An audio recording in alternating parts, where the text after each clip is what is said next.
ladies and gentlemen, Vagran Gaming here, and this match is a little different, but not that much from some of the stuff I've posted before. So basically the thing with this match is, I just happened to load into a match with some of my friends from Flavor of last month.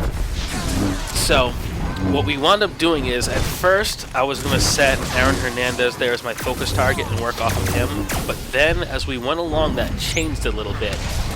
So there were a couple of different healers in this match, one of whom is my guildmate, Jubilishin Lee, who I didn't notice for several minutes.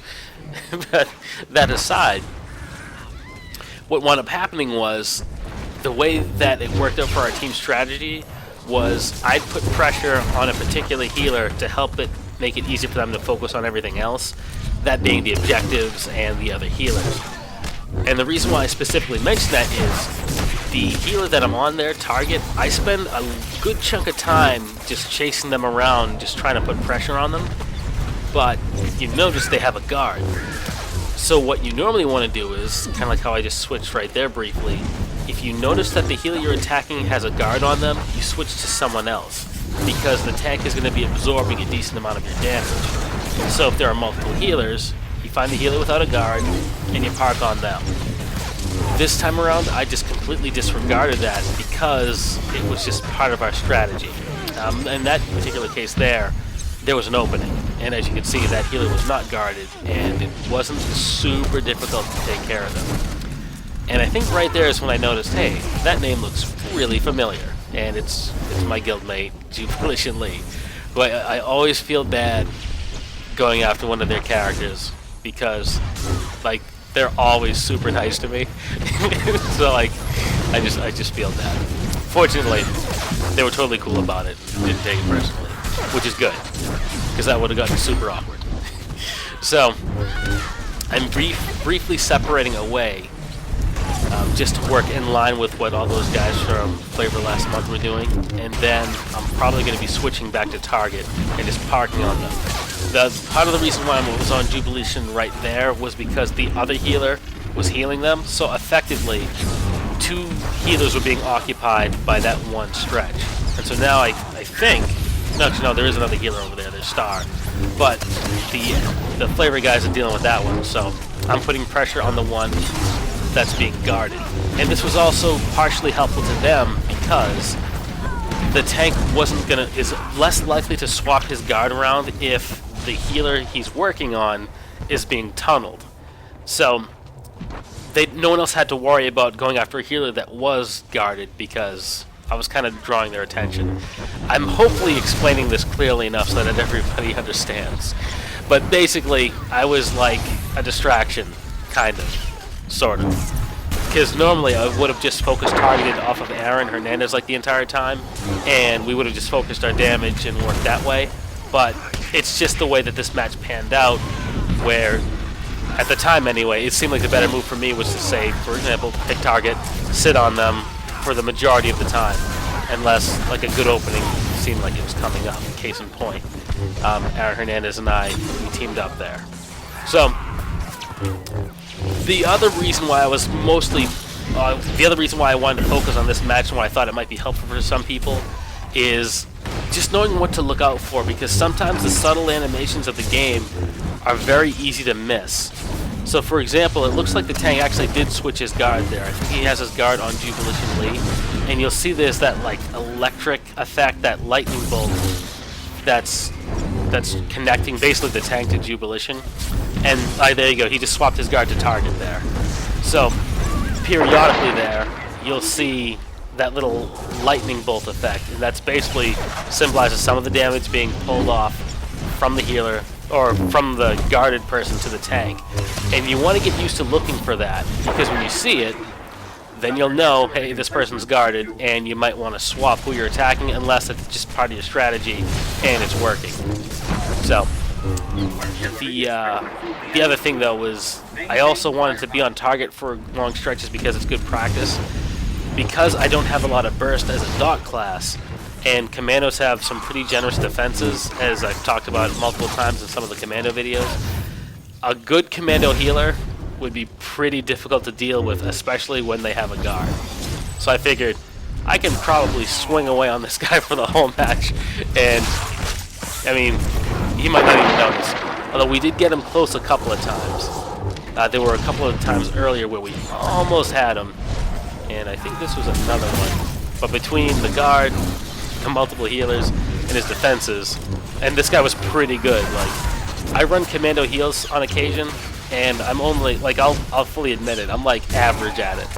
Like, I shoot for being functional. Like, I've never spent that much time on it. Like, I'll play it for a little bit, and then I'll switch and do something else. I just find, in general, healing to be super difficult.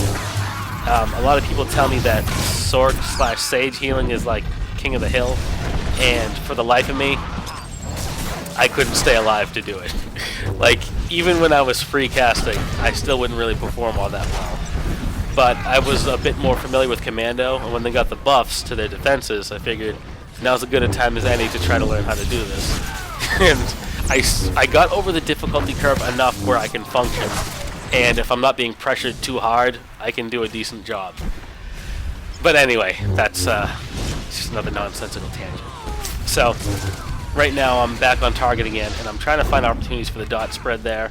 I think I completely whiffed on that one, which is kind of normal, if I'm being honest. Although, like, I think every day I get a little bit better at it. And yeah, there's that lightning effect I was talking about. So some of my damage is being siphoned off from target, the commando there, to the healer. I'm sorry, to the tank. But long stretches I just disregarded. But then I think from I was in Discord with the flavor guys, and so whenever they called it out, I would switch away and help them out, or if I saw an opportunity to try to dot spread or something. So that was why I pretty much adopted that strategy and ignored the guard for long stretches of time. And every now and then I'd take a beating and I'd stealth out.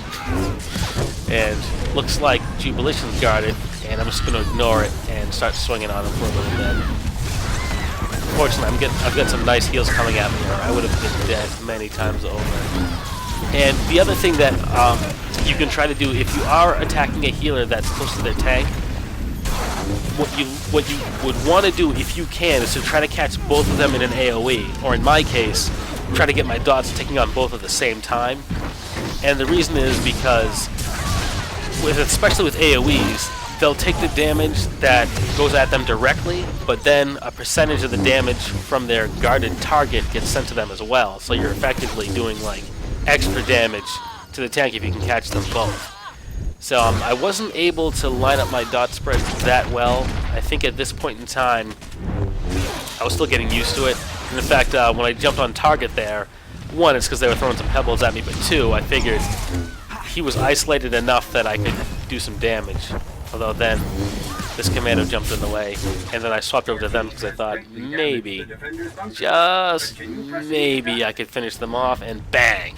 So that was satisfying. And then an injured shadow was on me, but then they kind of vanished, as you saw there. I hate it when that happens. Like, it's like lag or something. You're fighting someone and they just drop into the ground, and it's like, well, can't fight that one. Because according to my game client, they don't exist. I think I got killed by I think it was probably an operative, because I usually really grind my gears when I get killed by an operative due to some unpleasant experiences in my first year playing the game. But that's a story for another time. But yeah, I was fighting an operative and they just basically vanished from my screen because of either server lag or something, and they just wiped me out, and I was very upset. That was very distressing.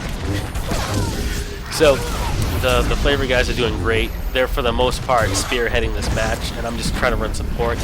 And I switched to the tank briefly, which normally I wouldn't bother doing if it's like just me putting single target pressure, because I know there's multiple healers. So telling the tank usually doesn't work. I think I was responding to a call out or just trying to tie them up or something. I don't remember exactly what happened during that specific exchange, but now I'm diving in, working alongside Aaron there, and I think a couple of times it happened earlier that we were able to join up and take care of somebody. And that commander made a curious move there with the AoE, because it's just me there and I don't have any reflecting abilities, but I don't know. I mean, I've made mistakes 1,000 times, so I'm not criticizing them by any means. But they're I know someone asked me about kiting, and that was just a brief example, although it was super short and their health was low. When you're on a Sentinel/Marauder, I mean, you can use your Pacify, and depending how you set up your utilities, it'll give you some nice defensive perks, and it'll lower their accuracy, so if you're in range and they're hitting full auto, hitting Obfuscate it's a good move. I'm trying to remember what the other name for Obfuscate is. I'm drawing a blank between the Rep and Imperial names, so I apologize that I'm constantly flaking on names and switching back and forth between whether they're Rep or Imperial. But we've got this pretty much under control, and a bunch of people had started to peel away. And Target was that healer that I was on, so I saw them respawning, and I figured I'm gonna try to lock him down now before he gets near his tank. And then, you know, Shadow popped out, and I was like, well, messed that up. I got rooted there, and what I do sometimes when I get rooted is I'll just use my Vanish, especially when I'm looking out and seeing a 3-on-1 situation. But by then, something fishy was going down in the bunker, so we jump back on that. So this is fairly straightforward. I mean, there's 3 of us, 2 of them for the moment, and I'm pretty sure that's not a healer, so I think our chances are good because we have a healer in this situation and they don't. This commando is starting to get low. I'm going to jump in, see if we can finish them off. Nice. And now we're going to switch our attention over to the Shadow. Looks like they vanished. And it looked like there was a bit of trouble going down on East, so I started to run that way. But as you can see, there's only like 2% left on the bar, so this match is over. So I hope some of that was helpful to you guys, and at the very least it was entertaining. It was a fun match. I love teaming up with those guys on Flavor last month. They're usually good for some laughs. And I did alright. I mean, I spent a good amount of time tunneling someone who had a guard, so my damage wasn't anything special, but I think the pressure overall helped our overall strategy. So, hope you guys enjoyed it, and I'll catch you all next time.